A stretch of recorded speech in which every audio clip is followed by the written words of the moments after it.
Hello, happy Sunday, good evening. How are you today? Hope you went to church.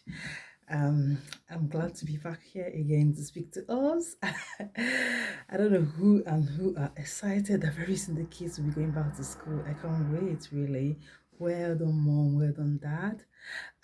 For putting up with the children and for living, for surviving this summer period because I know it's not easy for most parents.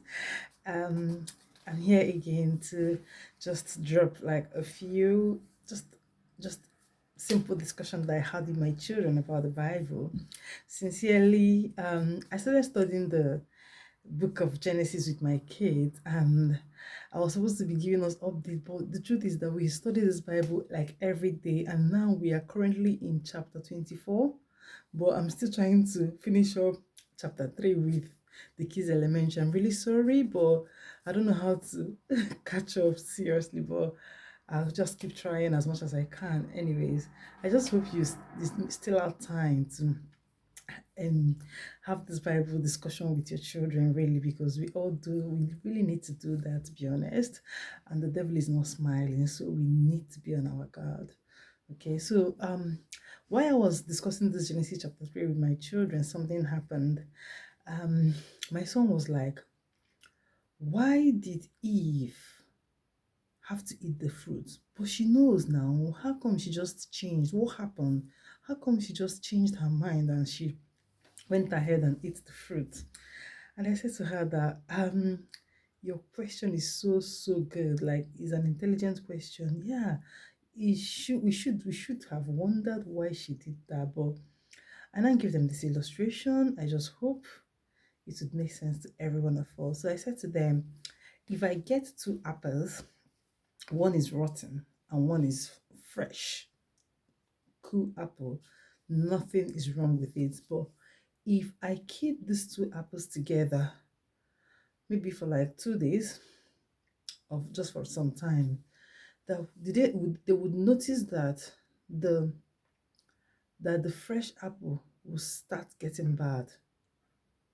It will start getting bad. The integrity will start reducing, and all of that. And this is also what happens to us as Christians, right?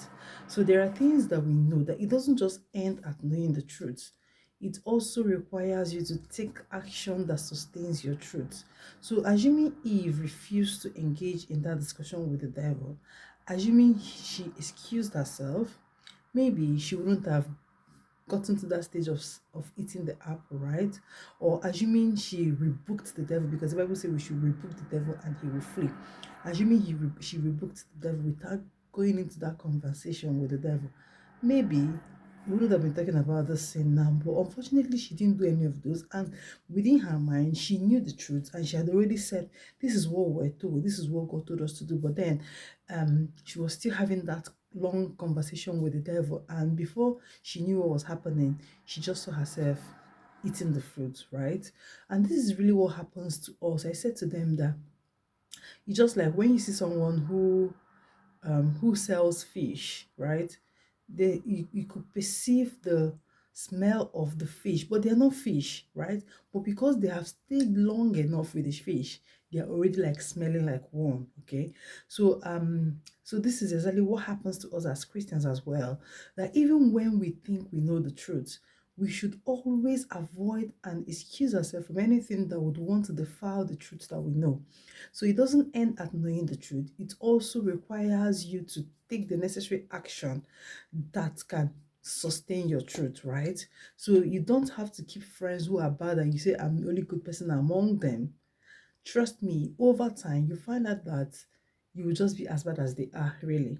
While you were still thinking, oh, I'm the only one that has got my head on my neck, before you understand what was going on, you find out that you've already started doing exactly what you're doing.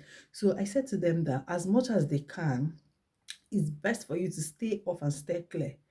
Don't even try to, hold that conversation, because you would definitely find out that you're beginning to, sway into doing that thing that you would never have thought of doing. But because you've stayed so long with that particular person or with that particular conversation, you find out that you're beginning to tear down your wall and you're beginning to yield to something that ordinarily you wouldn't have wanted or you would have thought of doing. So, and they really understood that. And another thing I said to them is, anytime you take an action, ask yourself, um, what am I feeding?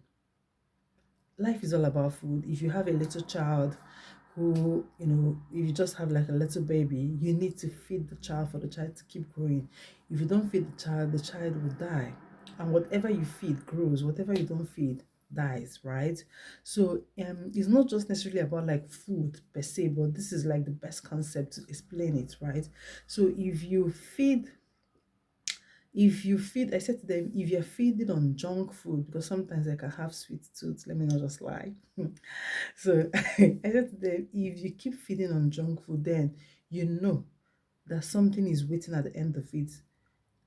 Ill health, obesity, things like that, they're all waiting at the end of, even though it's not gonna manifest immediately when you're eating it, but in the long run, what would manifest is obesity. So that anytime anything we do in life, is good to sit back and think, what exactly am I feeding?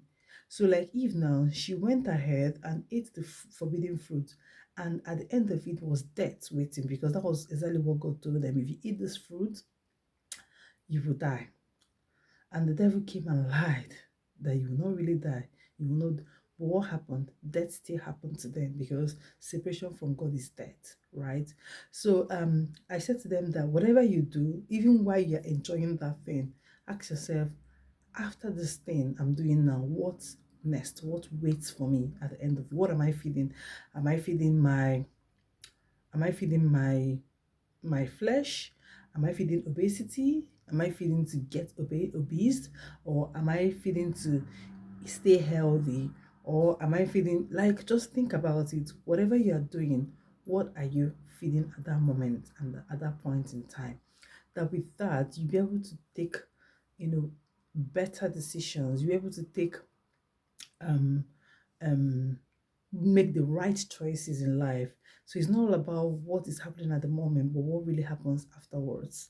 And I hope this makes sense. I think at this point I would move over to Genesis chapter 4, even though I've got like a lot of things to still discuss in this chapter. I don't know how to do it really. If anybody can suggest to me what to do, to be honest, that would be so appreciated.